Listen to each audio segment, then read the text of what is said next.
입니다.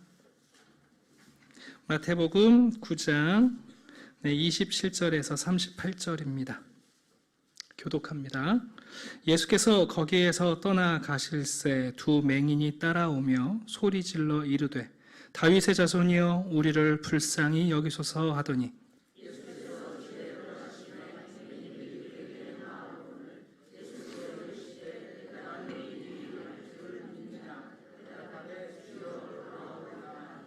이에 예수께서 그들의 눈을 만지시며 이르시되 너희 믿음대로 되라 하시니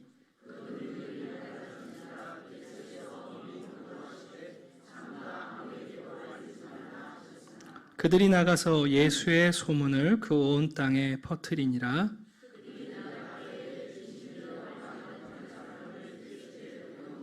귀신이 쫓겨나고 말 못하는 사람이 말하거늘 무리가 놀랍게 여겨 이르되 이스라엘 가운데서 이런 일을 본 적이 없다 하되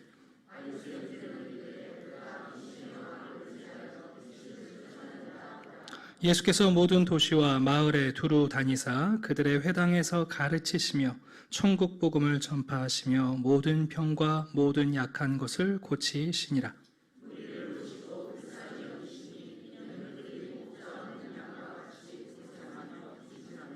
이에 제자들에게 이르시되 추수할 것은 많되 일꾼이 적으니 그러므로 추수하는 주인에게 청하여 추수할 일꾼들을 보내주소서 하라 하시니라. 아멘. 우리는 마태복음에 예수님이 기적을 이루시는 사건들을 보면서 대체 예수님은 누구신가? 예수님은 어떤 분인가? 질문을 던지고 예수님을 이해하고 그분을 믿고 따라가려고 합니다. 예수님께서는 소외되고 격리된 문둥병자를 만지시며 고쳐주시기를 원하는 분이십니다. 예수님께서는 거리가 멀어도 말씀만으로도 환자들을 여러분 치유하실 수 있는 분이십니다. 예수님은 광풍을 잠잠케 하셔서 우리가 원하는 항구에 도달하게 하시는 분입니다. 예수님은 악한 영적 권세를 물리쳐서 사람을 온전하게 하십니다. 예수님은 모든 죄를 용서하셔서 죄로 마비된 우리 인생이 다시 일어나 걷게 하십니다.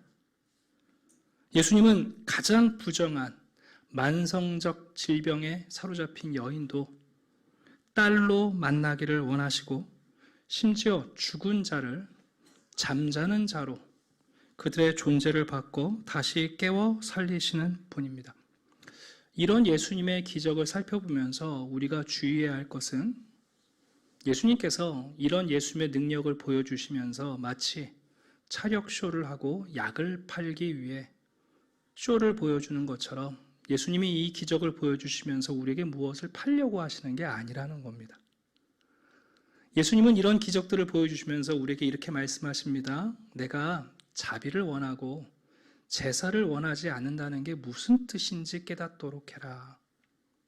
예수님께서 이런 기적들을 벌이시면서 우리에게 무슨 얘기하시냐 하면 내가 자비를 원하고 제사를 원하지 않는다는 말이 무슨 말인지 이해하도록 하라 말씀하십니다.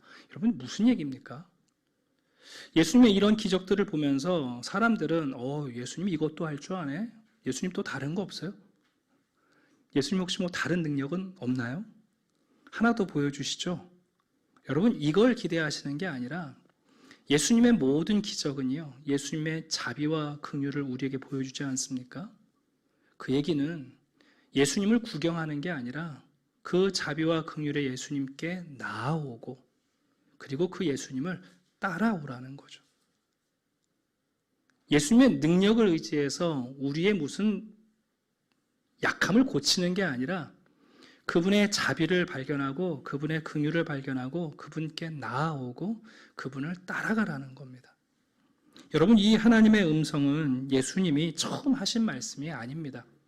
구약 성경을 읽다 보면 하나님은 절절하게 자기 백성들에게 이렇게 말씀하십니다. 오호라 너희 모든 목마른 자들아 물로 나오라. 돈 없는 자도 오라. 너희는 와서 사 먹되 돈 없이 값없이 와서 포도주와 젖을 사라. 너희가 어찌하여 양식이 아닌 것을 위하여 은을 달아주며 배부르게 하지 못할 것을 위하여 수고하느냐? 내게 듣고 들을지어다. 그리하면 너희가 좋은 것을 먹을 것이며 너희 자신들이 기름진 것으로 즐거움을 얻으리라. 하나님이 무슨 얘기 하시는 겁니까? 내가 너희들한테 뭐 팔아먹으려고 오는 게 아니다. 나에게 좀 와라. 나를 따라오너라.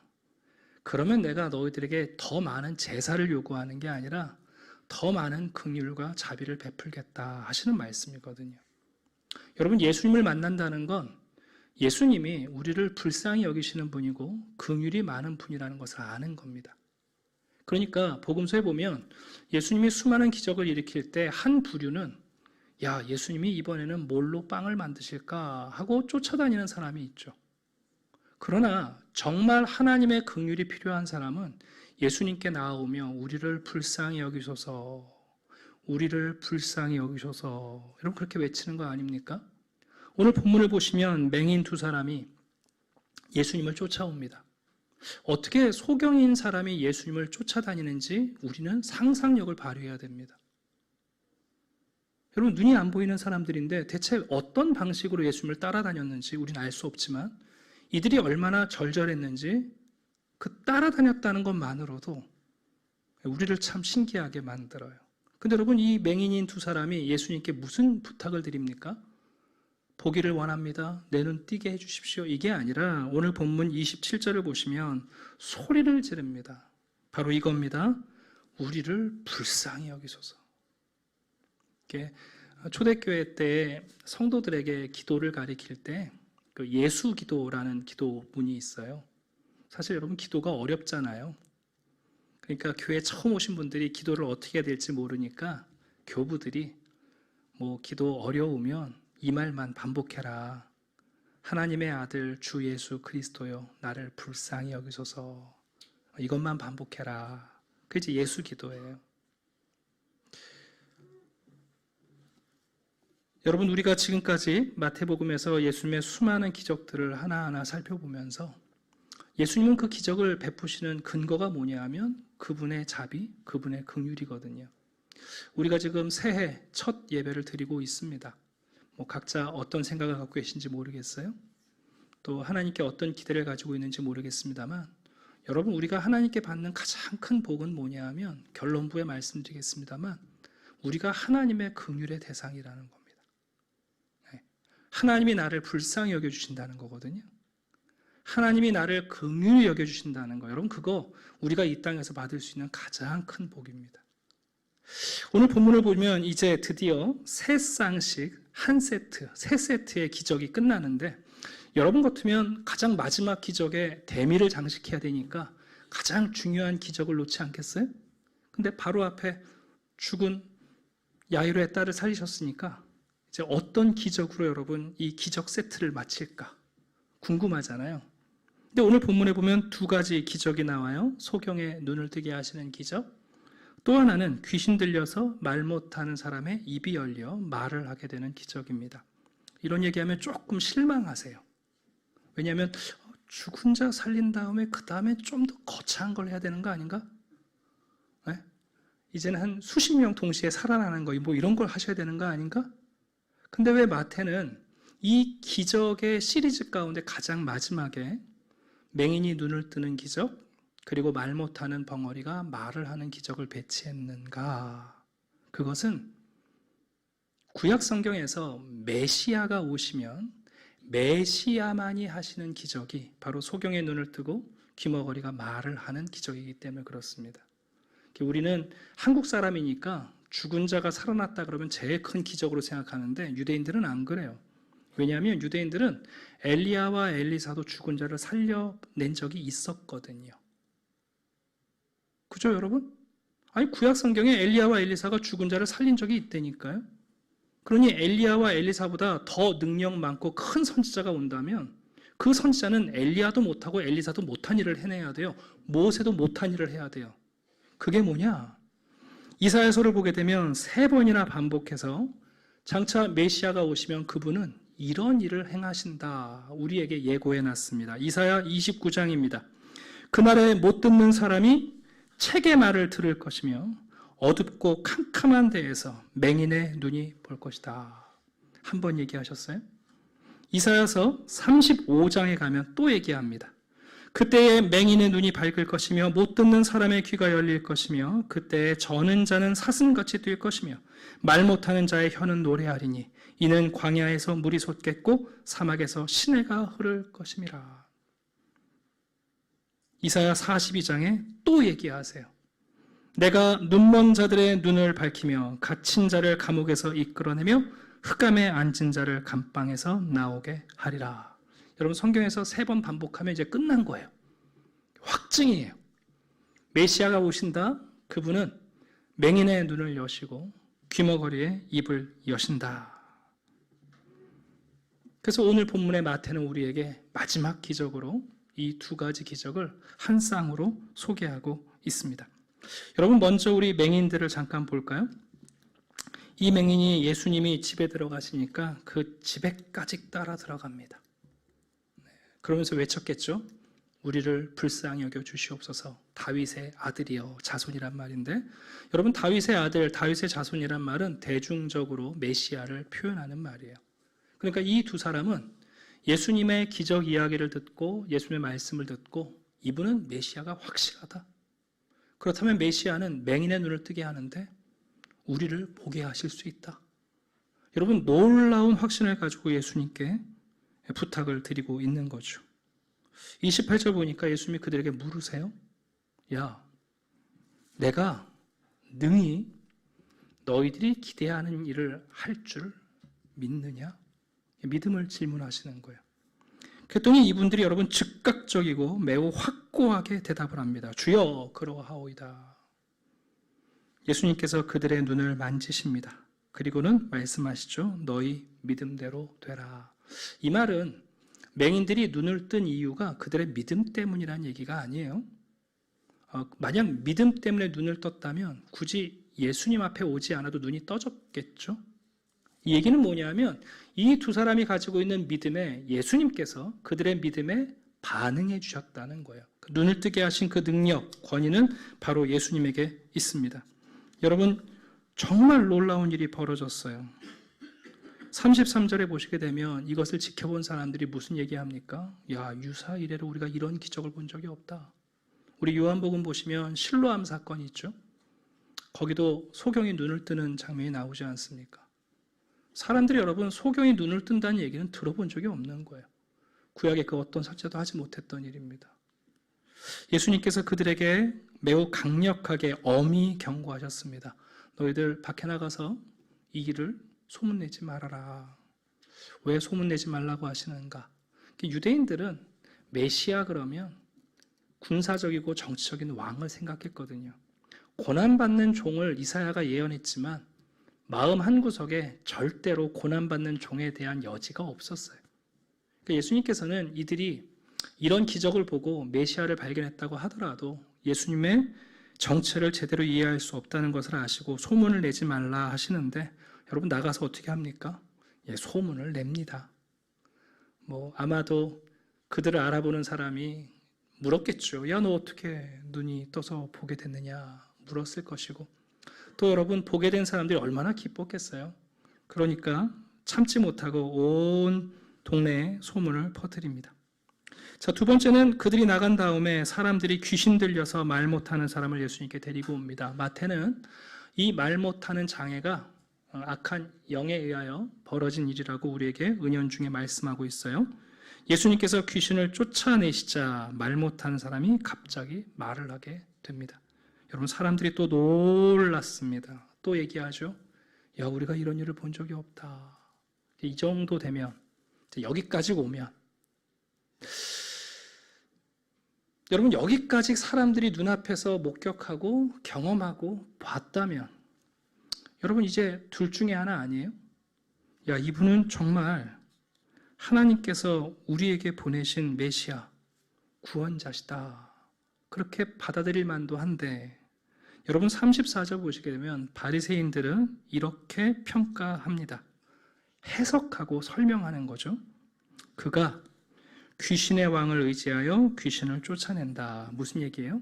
바리새인들도 예수님이 하신 이 기적의 현상을 부정할 수는 없어요. 분명히 이건 놀라운 기적이에요. 이걸 부정할 수는 없어요. 여러분. 왜? 맹인이었다가 눈 뜬 사람이 있고 여러분 말하지 못하다가 말하는 사람이 있으니까 이 현상을 부정할 수는 없거든요. 그럼 문제는 뭐냐면 해석을 달리하는 거죠. 현상은 놀랍지만 사실을 알고 보면 이 예수라는 사람은 사탄이 보낸 스파이라는 거죠. 하나님의 기적을 흉내내는 스파이다. 이게 여러분 바리새인 대변인의 얘기 아닙니까? 요즘 우리나라가 정치적으로 매우 경색돼 있어서 강단에서 정치 얘기를 잘 안 하려고 하는데 그렇다고 누구 편을 들려는 얘기는 아니고요. 어떤 사건이 벌어지면 여러분 여당이나 야당이나 10분도 안 돼서 대변인이 나와서 열심히 여러분 평가하잖아요. 어떤 일에 대한 평가. 참 재밌는 건 사람들이 그 말을 듣고는요. 더 깊이 생각하지 않고 그 현상에 대해서 대변인의 말을 앵무새처럼 반복합니다. 왜 대변인이 나와서 여러분 기자회견하는 줄 아세요? 우리 편은 이렇게 봐야 한다, 이 사건. 우리 편은 이렇게 말해야 한다. 우리 편은 다른 생각하면 안 된다. 그래서 여러분 대변인이 나와서 얘기하는 거예요. 그거 지금 여러분 이 바리새인이 하는 거예요. 자기들 편에 있는 사람들이 예수의 기적을 보고 야, 이 정도면 이분이 진짜 아니야? 이분이 하나님의 종이 아닐까? 혹시라도 그렇게 받아들일까 봐 여러분. 바리새인들이 얼른 여러분 대변을 만들어내는 거예요. 해석하는 거예요. 저거 하나님의 일 아니다. 하나님의 일을 하고는 있는데 저거 사단이 하는 일이다. 여러분 마태복음 이후에 보시게 되면요.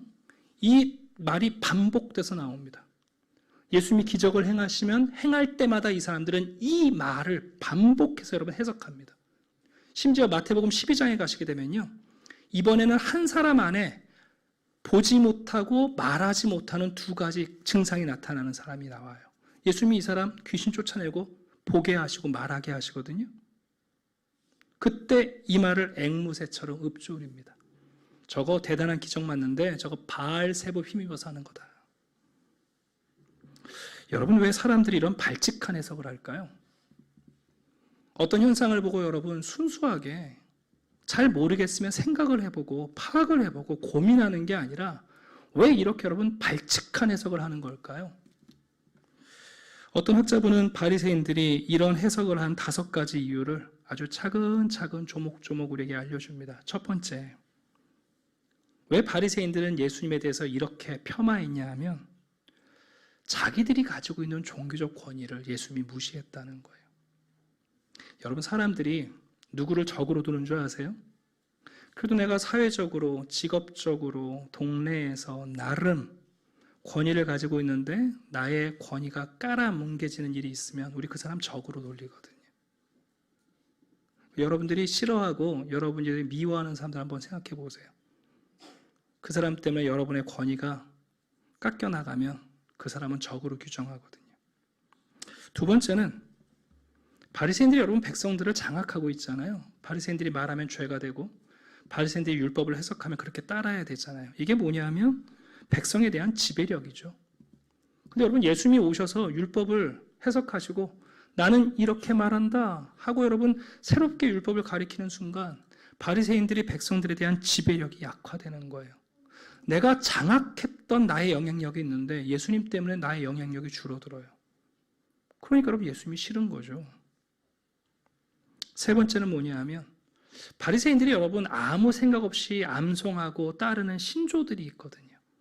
쉽게 말하면 우리도 우리 나름의 인생 철학이 있잖아요. 진짜 고민해서 만들어진 인생 철학이 아니라 이게 옳으니까 누가 얘기만 하면 튀어나오는 것들. 근데 여러분 예수님께서 그런 바리새인들의 가르침과 교리를 흔드시잖아요. 네 번째는 뭐냐면 예수님이 바리새인들을 가장 불편하게 하신 건 바리새인들이 금식하고 율법을 지키는 그들의 잘못된 동기를 오픈하신 거예요. 여러분 이건 무서운 거거든요. 내 속생각이 있어요. 내 딴 생각이 있어서 이 일을 하고 있는데 여러분 예수님께서 그거 외식이다. 저 사람에게 보이려고 하는 거다. 하나님 앞에서 경건 아니다. 그게 여러분 바리새인들을 불편하게 했다는 거예요. 마지막은 뭐냐면 회의주의적인 현실을 드러나게 하시는 거죠. 여러분 바리새인들이 하는 일이 뭡니까? 누가 어떤 일을 하면 의문을 제기하고 논쟁하고 비판하는 거 아니에요? 여러분, 바리새인들이 논쟁하고 비판하는 동안 그 누구 한 사람을 고칩니까? 비판하고 논쟁하는 동안 누구 한 사람을 변화시켜 놓았습니까? 바리새인들이 정죄하고 비판하는 동안 그런 말을 듣는 사람들의 기쁨이 찾아옵니까? 근데 예수님은 아니시잖아요, 여러분. 바리새인들이 그렇게 공격해봤자 예수님은 지금도 사람들을 고치시잖아요. 예수님 때문에 변화되는 사람들이 나타나잖아요. 예수님 때문에 여러분 사람들이 잔치하고 기뻐하잖아요. 예수님 때문에 회의주의적인 자기들의 현실을 마주 대한다는 거예요. 이게 여러분 바리새인들을 정말 불편하게 한 거거든요. 자기들은 하나님 나라의 자격이 충분하고 1등 공신이고 하나님께서 하나님 나라의 깃발을 들어야 되면 자기들한테 맡길 줄 알았는데 예수님이 오셔가지고 사실은 바리새인들이 자격 미달이다. 이 얘기 아닙니까, 여러분? 서류 접수도 안 된다. 여러분, 이러니 바리새인들이 얼마나 불편했겠습니까? 우리도 그렇잖아요. 어떤 사람이 한 가지 일을 잘하면 잘한다 하는데 전부 모든 일을 다 잘하면 꼴불견이거든요.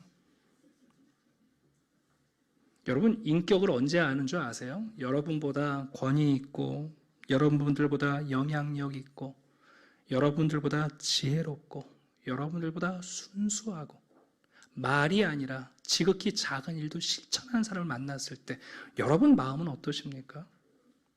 정말 기쁘세요? 정말 존경이 우러나오세요?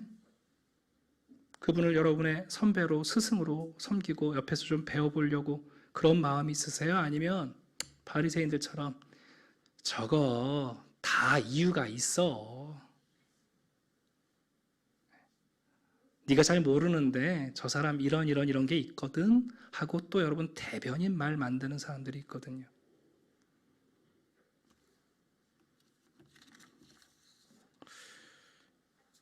여러분, 사람들이 이렇게 중상모략을 하고 허위 사실을 만들어내고 그리고 불명예를 뒤집어 씌우면 어떻게 해야 될까요? 지금 예수님이 여러분 이런 사역을 하시는데 바리새인들이 야 저거 귀신의 왕을 힘입어서 흉내내는 거죠, 스파이야. 여러분 그럴 때 대체 어떻게 해야 될까요? 저기 기자들 불러 모아 기자회견 한번 할까요? 고소할까요? 명예훼손으로? 여러분 예수님이 어떻게 하시나 한번 볼까요? 35절입니다. 바리새인들이 귀신을 의지하여 쫓아낸다 그 말을 반복해서 예수님을 비난할 때 35절 같이 읽어보겠습니다. 자, 시작. 예수께서 모든 도시와 마을에 두루 다니사 그들의 회당에서 가르치시며 천국 복음을 전파하시며 모든 병과 모든 약한 것을 고치시니라. 여러분, 사람들이 우리를 오해하고 비난할 때 우리가 선택할 가장 지혜는 뭐냐면 부름받은 그 일을 계속해 가는 겁니다. 우리나라 말에 작심삼일이 있습니다. 물론 보통은 내가 결심하고 내가 뒤집기가 쉽지만 1년 우리 살다 보면 내가 선한 마음으로 시작했던 일들 옆에 있는 사람이 이상한 소리 한마디 하면 기분 나빠서 그만둘 때도 있습니다. 내가 뭔가 착한 일을 해보려고 뛰어들었는데 에이 저 공명심이야 공명심. 기분 나빠서 여러분 뒤집어 버릴 때가 있죠. 여러분 우리가 어떤 일을 할 때 사람들이 다 우리의 순수함과 우리의 성실을 인정해 주지는 않습니다. 때로는 우리를 적과 같은 사람으로 둘 때도 있고 어리석은 말로 우리를 괴롭힐 때도 있는데 여러분 그때 우리가 해야 할 일은 뭐냐면 우리에게 맡겨진 그 일을 계속하는 겁니다. 오늘날 교회를 향해서 이런 말이 얼마나 많습니까? 정말 많잖아요. 여러분 교회가 세상 사람들이 교회나 목회자나 우리의 신앙에 대하여 이런저런 폄하의 말을 하고 비난의 말을 할 때 물론 어떨 때는 또 그 말을 들어야 될 때도 있긴 하지만 억울할 때도 있죠. 그렇다고 여러분 우리가 세상을 사랑하는 걸 멈추고 복음을 전하는 걸 멈추고 우리의 예배를 멈추고 그럴 수는 없죠. 우리가 할 수 있는 최선은 뭐냐면 우리도 예수님처럼 천국 복음을 전파하고 우리가 주위 사람들을 사랑하고 섬기고 복음을 전하고 교육하고 다음 세대를 세우고 모든 도시와 마을에 우리 그리스도의 사랑을 실천하는 일을 멈추지 않는 겁니다, 여러분. 자, 이제 오늘 본문은 이 모든 예수님의 기적을 마치면서 이렇게 결론을 말씀합니다. 36절입니다.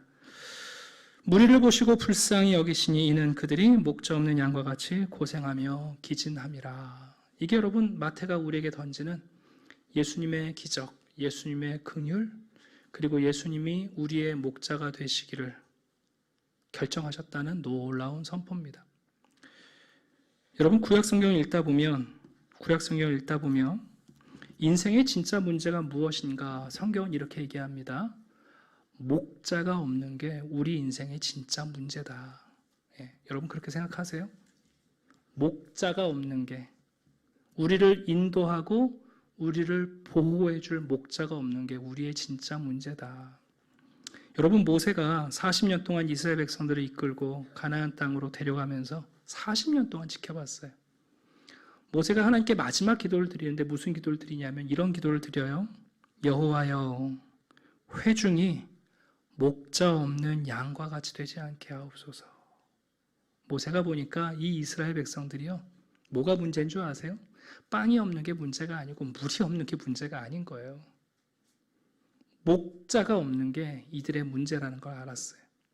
가나안 땅 좋은 땅에 들여보내시지만 하나님이 이 회중이 목자 없는 양이 되지 않게 해주십시오.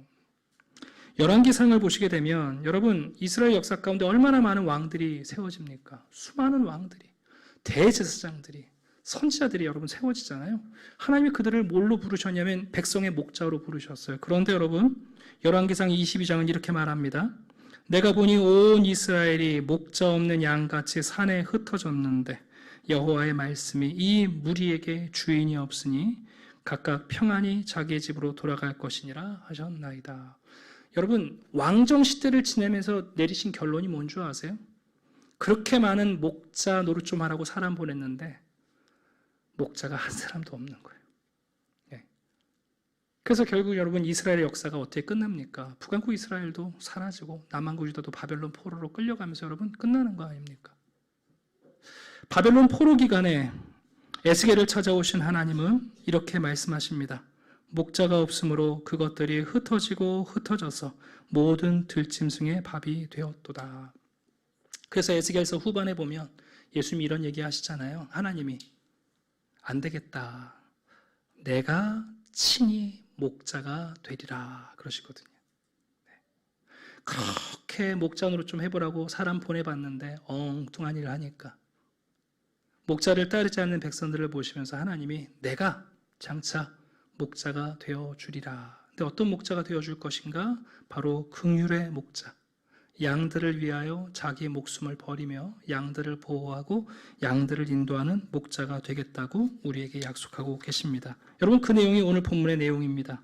예수님께서 우리들 앞에 서셔서 우리들을 보시고 말씀하시죠. 우리의 문제가 뭐냐 하면 목자가 없는 거예요. 자녀들이 어떤 문제가 생기면 부모님들이 우리 아이는 뭐가 문제고 뭐가 문제고 뭐가 문제고 병원 찾아가시면 뭐가 문제고 뭐가 문제고 뭐가 문제고 여러분 우리 인생의 문제는 뭐냐 하면 진짜 우리를 보호하고 우리를 인도할 목자가 없다는 겁니다. 그러니 여러분 우리가 이 땅에서 받을 수 있는 최고의 복은 뭐냐 하면 바로 하나님이 우리를 불쌍히 여겨주셔서 우리의 목자가 되어주시는 거예요. 저는 이게 얼마나 중요한지 모르겠어요. 오늘날 우리 시대는 누가 나를 동정하면 기분 나빠하시거든요. 근데 여러분 인생에서 여러분 누군가의 긍휼의 대상이 된다는 건 놀라운 일이에요. 정말 놀라운 일이에요. 제가 예전에 시흥에 있을 때 담임 목사님이 고아세요. 워낙 힘들게 공부를 하신 분이라 그래서 제가 물어봤죠. 사모님 어쩌다가 이런 목사님이랑 결혼을 하셨습니까? 얼마나 찢어지게 가난했냐면 결혼하고 나서 버스 타고 가고 사모님은 간호사 기숙사로 가고 신혼도 못할 만큼. 그래서 사모님이 그러시더라고요. 한 2년 사귀었는데 헤어지려고 그랬대요. 근데 왜 결혼하셨을까? 불쌍해서 결혼하셨대요. 여러분 사회학자, 심리학자들이 얘기하잖아요. 남녀의 연정이 2년이면 식는다면서요. 맞아요, 여러분. 여러분 우리 사랑이라는 게 어떻게 지속되는 줄 아세요? 긍휼이 사랑을 지속하게 만드는 거예요. 사람들은 착각해요. 여러분, 긍휼이 없으면 사랑도 멈춰요. 우리 여기 부모님들 계시는데 자녀 언제까지 사랑스러우십니까? 몇 년 안 돼요. 7살이요? 아예 그 전에 사랑 끝나요. 근데 왜 돌보는 줄 아세요? 불쌍한 거예요. 부모 없는 자식 만들기 싫으신 거라고요. 여러분, 이게 그냥 던지는 얘기가 아니에요. 우리 누군가에게 긍휼의 대상이 된다는 게 얼마나 큰 복인 줄 아십니까? 우리 대한민국 사람들이 얼마나 오만한지 우리 맨날 그런 얘기해요. 막 60년 만에 구제받던 국가가 이제 구제하는 나라는 우리나라밖에 없다. 또 우리 자고에서 그런 얘기 많이 해요. 우리 6.25 지나고 구제받았지만, 원조 많이 받았지만 우리 그러나 이제는 돕는다. 근데 여러분, 우리나라가 이렇게 된데 그 원인이 뭡니까? 인류 역사 가운데 우리나라처럼 많은 도움을 받은 민족이 없어요, 여러분. 여러분, 우리를 위해서 전 세계 모든 국가가 원조했어요, 여러분. 긍휼을 받는다는 게 여러분 얼마나 중요한데요. 오늘날 지금도 마찬가지. 우리가 오해하면 안 돼요, 여러분. 능력을 갖는 게 우리의 성공이 아니에요. 우리의 문제가 사라지는 게 여러분 우리가 완전해지는 게 아니라고요. 목자가 없는 게 우리의 문제고 하나님이 우리를 긍휼히 여겨주시면 우리 목자가 있는 거잖아요. 그분이 우리를 인도하시고 보호하실 거라고요. 그게 여러분 예수님이 이 땅에 오셔서 우리를 위하여 자기 목숨을 내어주는 목자가 되시기로 결정한 겁니다. 올 한 해 목자가 있으시면 안전하게 사실 것이고, 목자가 없으시면 언젠간 길을 잃겠죠. 언젠간 여러분 사나운 짐승의 밥이 되시지 않겠습니까? 시편 72편은 이런 노래를 우리에게 들려줍니다. 그는 궁핍한 자가 부르짖을 때에 건지며 도움이 없는 가난한 자도 건지며, 그는 가난한 자와 궁핍한 자를 불쌍히 여기며 궁핍한 자의 생명을 구원하며 그들의 생명을 압박과 강포에서 구원하리니 그들의 피가 그의 눈앞에서 존귀 여김을 받으리로다. 하나님이 우리의 피를 존귀하게 여기셔서 우리의 피 흘리지 말라고 자기 피를 흘리시는 거거든요. 그게 여러분 하나님의 긍휼입니다. 예수를 안다는 건 예수님이 긍휼의 목자라는 것을 아는 겁니다. 오늘 그 그리스도의 긍휼 안에서 새롭게 출발하신 여러분들을 정말 축복합니다. 우리야말로 그 긍휼의 대상이 되었다는 것, 정말 큰 복을 받은 겁니다. 기도드리겠습니다. 아버지 하나님, 감사합니다. 새해 첫날 첫 예배를 드리고 있습니다. 우리를 긍휼히 여겨주시는 주님 감사합니다. 우리 성도들, 주께서 우리를 인도하셔서 푸른 초장과 맑은 물가로 인도해 주시고, 혹 우리가 사망의 골짜기를 지날 때에 주께서 우리를 보호해 주시옵소서. 우리가 바른 길을 걷지 못할 때는 주의 막대기와 지팡이로 우리를 징칙하사 바른 길을 걸을 수 있도록, 그리하여 주님이 준비하시는 거룩한 상에 도달할 수 있도록, 그곳에서 먹고 마시며 하나님의 잔치에 참여할 수 있도록 우리를 긍휼히 여겨 주시옵소서. 감사드리며 예수 그리스도의 이름으로 기도드립니다. 아멘.